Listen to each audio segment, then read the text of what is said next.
inside of the United States. I've helped bring to light widespread fraud that's happening inside our nation, and we the people have had enough of our hard-earned money going towards fraudsters as if it's no big deal. As I speak here, I want to ask everyone a question. How much do we trust when we pay our taxes it's going to benefit our nation? People erupted during the Boston Tea Party over just a few percentages as they believed they were being taxed without representation. Nowadays, we have the representation, but do we trust our representatives? My name is Nick Shirley, and I made a 41-minute video that I posted on platforms like X and YouTube. My video received over 100 million views, and it created instant change within our government. As the federal government launched investigations and departments such as Health and Human Services froze over $185 million in child care funding until businesses can prove they are legitimate businesses. I actually became aware of the fraud that was happening in Minnesota in June of 2025 as I was there for a separate video, and Minnesotans started reaching out to me asking me if I was making a video on the fraud. I said, well, what fraud? And this lady, she was a real estate agent, and she says, well, I'm having a hard time selling my properties because people are curious about these assisted livings that are popping up next door to some of the houses that we're buying, or the home health care clinics that are popping up, and we don't know who's next to these houses that we're trying to sell. And I said, well, I'm not going to come and make a video if I don't have any proof. So therefore, I left Minnesota, and I continued to look for fraud in the best way I could. And as I was getting my own information, a man by the name of David reached out to me, and he said, hey, I have been investigating this fraud for years now. I have been driving by these child care centers. I have never seen a single child, and I have received the information from the state of Minnesota as to how much money these places are receiving. I said, great, let me come to Minnesota and we'll make this video about potential fraud that was taking place inside of Minnesota.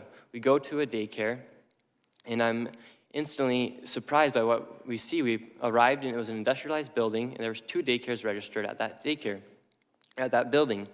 And the first thing I noticed is all the windows are blacked out, and there's no footprints in the snow of any children. There's no playgrounds or anything that would make it look like it's a child care. But above me, a sign read, open 7 a.m. to 10 p.m. But there was nobody there. The doorbell did not even work. And then we continued to go to other daycares, and we noticed the same pattern.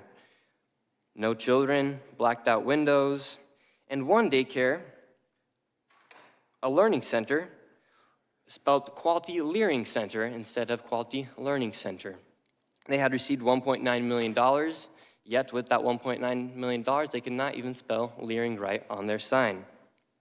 Governor Walz has said he's been fighting fraud in Minnesota since 2019 and said the buck stops with him. However, how long would it take for you to notice $1 million leaving your bank account and not knowing where it's going? That's essentially what had been happening in Minnesota for years, as billions of dollars has been misplaced. And meanwhile, while people like Governor Tim Walz call people like me a white supremacist, delusional conspiracy theorist, he actually decided to drop out of re-election because I believe of how deep and extensive this fraud is. Thank you very much.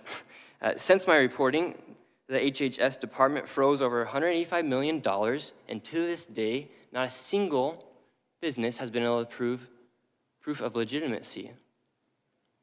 How fast would you be proving that you are a legitimate business if you have children to actually feed and to take care of?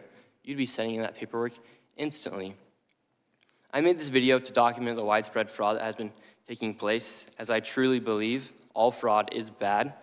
And people like me, my generation, we're sick of seeing tax dollars go towards fraud. We just want to have the same opportunities that our fathers and our grandparents had. And when you see people making millions of dollars by committing fraud, it upsets everybody from all age demographics. And so I hope today we can have a good conversation, and I think we can all agree that fraud is bad and that fraud is fraud. And I wish the best for our country, and I think that's what needs to be happening, is to crack down on all forms of fraud. So thank you for having me, and God bless the USA. Thank you, Mr. Shirley. And now I recognize Ms. Larson for your 5-minute opening statement. Chairman, Ranking Member, and members of the committee, thank you for allowing me to speak today on this issue. My name is Jennifer. If you're struggling to edit your podcast, it's not you, it's your tools. So let's check out how Riverside makes editing super simple. Your podcast transcript is here, and you just have to edit the text, and that will edit the podcast. Super simple. You'll never edit your podcast the old way again. No podcaster has the time to... For somewhere they could trust their child would be supported and helped, not sent home on a bad day, not babysat in a classroom and forgotten. We serve the children that don't succeed in public school settings. What started as a small program grew over 2 decades into 4 locations that families rely on, not just for therapy, but for hope, routine, and survival. This work is a labor of love for me. Just like me, there are providers all over the state laboring with love to help these children.